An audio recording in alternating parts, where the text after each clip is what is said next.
What's up, guys? Spider here for Destiny. We've got the King's Fall raid. We're in the King's Hall, and we have to defeat the Warpriest next. This is the next stage. And the first thing you're going to notice when you walk in this room, you have these stones with these glyphs on them. One in the middle, left, and right. And in front of each of those stones, you have pads that you have to stand on. In order to initiate the whole thing, you have to stand on all three of them at the same time, okay? Then you're going to get the main Warpriest come out and a bunch of minions. Well, you just got to keep killing the minions. What I suggest is to break up into 3 teams of 2. 2 down at the bottom center, 2 on the right-hand side near the pad, and 2 on the left-hand side. You're going to have spawns at the top right, spawns at the top left, so the right and left teams are responsible for taking out those spawns, and then we're down here in the middle taking care of all the spawns down here. Now you're gonna have to kill a bunch of stuff. You've got Thrall, you've got Acolytes, and then you're gonna have these Yellow Bard enemies come out. You're gonna have a Cursed Thrall, and I think the last one is a Knight in each area. So once you kill all the Knights, you'll notice that the pressure pad right now, right in front of us, is not lit up. You don't have a ring around it. That indicates, when there's a ring around it, indicates that you can step on it, okay?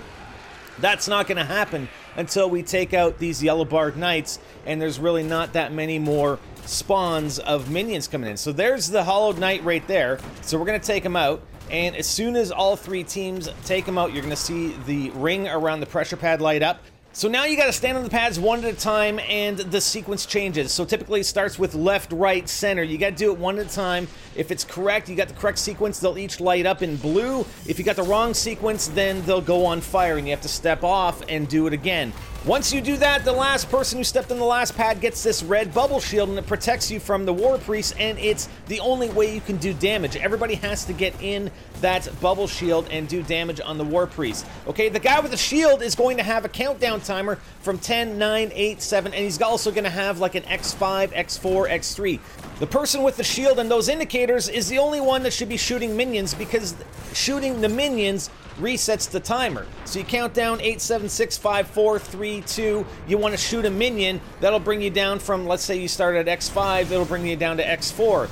Once you're on the final countdown timer, you want that person to call it out to everybody, because you only have a certain amount of time before this big glowing eye, kind of like the Crota raid, comes out, and if you're standing in the light, everybody dies. The only way to protect yourself is by standing in the shadow of the glyph rock that is in front of the pad. Okay, like everybody did right there. The only problem is, once you do that once, the glyph rock is destroyed, so you cannot hide in that spot again. You can only hide there once. So it's forcing you to go to the other glyph rocks in order to protect yourself. The glyph rock is what protects you. The shadow of the glyph rock protects you from dying from the eyeball, all right? I know it's a lot to take in, but you'll get it. We'll try and explain it a little bit more as we go. So let's review one step at a time, and note that because there are only 3 pads and 3 stones with the glyphs, you only have 4 cycles to take this guy out. If you don't do it on the 4th cycle, you don't have a stone to protect you from the light, and you're going to die. So you got to make sure that you take him out before the end of that 4th cycle, okay? So step 1, you got to shoot the minions, get the Knight, the Hollowed Knight, which is typically the last minion that you need to kill in order to initiate the pads. The pads, again, it's going to be a certain combination. It's one at a time, okay? We've started with, usually we start with top left, then we go right, then center, then we do left, center, right.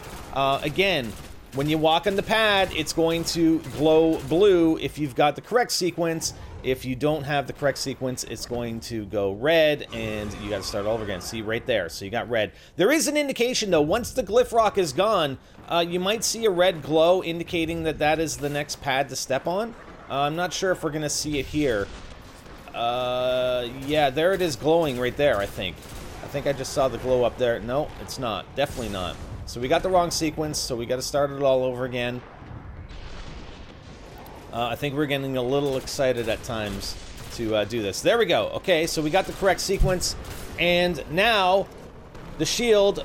Okay, so Hyper was the top left. He was in the top left. He got it last, so he jumps down. And we got to remember, we don't have that stone in front of us, so we're going to take him out. Again, the guy in the shield needs to shoot the minions. His counter is going down. 8, 7, 6, 5, 4, 3, 2. Kill a minion. X5 goes to X4. Let it count down to round 2 again. Kill a minion. It goes to X3. When you're on the last one, hey guys, because we need a little bit more time, because we have to go to the left, we're going to go to the left rock or stone, and that's the one we're going to stand behind in order to protect ourselves from the light. And then the next cycle after this, the last pad should be the one on the right. So there we go. As long as you're standing behind the stone is in between you and the orb or that big eyeball or whatever the hell you want to call it, then you're fine. Now the stone's gone. Okay, so these guys didn't make it up in behind the stone. This stone is not going to protect you. Where I'm standing right here, I mean, it'll protect you from the Warpriest when he's firing at you, but it will not protect you from that light. Only those glyph stones can protect you. What we've been doing on these bosses as well with the Night Stalkers, the Hunters, right? Because we can land our Night Stalker super on the Warpriest, we do extra damage. Like, every hit becomes a crit. You end up getting yellow hits on them. I mean, as long as you're not using a fusion rifle, because you can't get crits with a fusion rifle. But if you're hitting him, it doesn't matter where you're hitting him, you'll get a yellow indicator indicating a crit. But it's obviously better to hit him in the head where you actually get crits normally, because you're going to do more damage, right? It's basically a damage boost with the Night Stalker. So we try and coordinate. If you have 1 or 2 hunters, right? What I'll do is shoot my bow off at the Warpriest, then start firing at him, and then the second hunter will wait a few seconds, you know, maybe, I don't know, 10 or 20 seconds, and then he'll shoot his bow off to ensure that we're getting that bonus damage. Wow, I just got wrecked there. And, I mean, even though we got wrecked a few times, it doesn't matter. You can keep going. It's not too bad. So you'll notice on this third cycle that we have Taken in the fray now, right? So, you know, it's a little bit more difficult taking out the minions, but it's still not too bad. There's the, yeah, the Taken Knight. I hate those guys, man. Getting lit up on fire by that guy is not fun. No.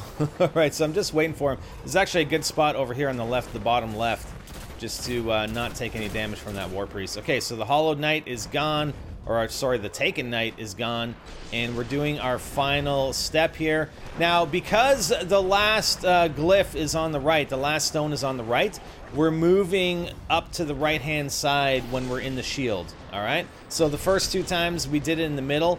If the shield spawns on that right-hand side, the last person or the last marker is on the right-hand side, or even if it's not on this final step, then we move over to the right-hand side. I mean, if it happens to be on this right-hand side where it's the last one, then just stay here.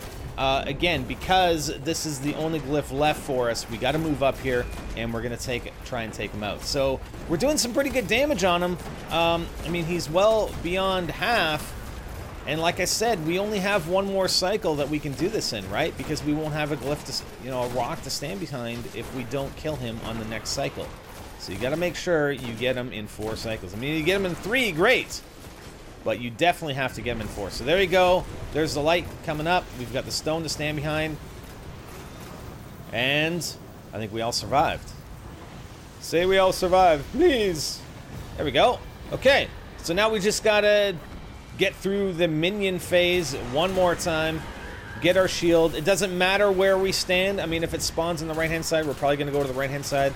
Or you may just want to, you know, every single time go to the center, unless you know you have to hide behind the stone that's in front of that right-hand pad, okay? I know, it's hard to explain. It's so complicated.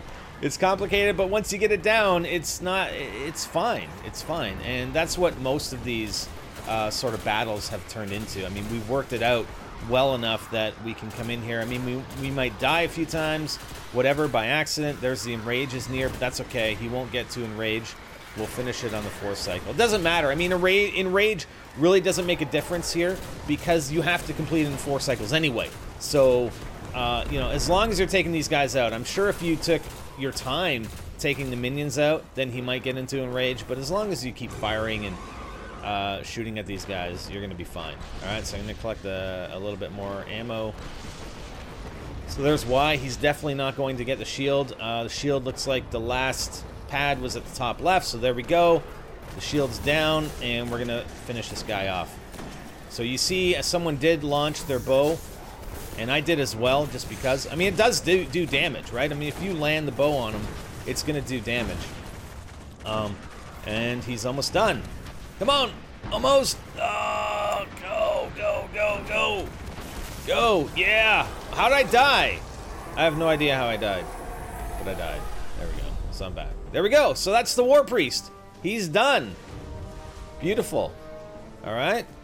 So, that's it for him. I mean, like I said, I mean, once you've worked these out and you can coordinate and you've done it a few times, it becomes fairly simple. So that's the way to do it, guys. Good luck on your run through the King's Fall with the Warpriest. I'm Spider and I'm out.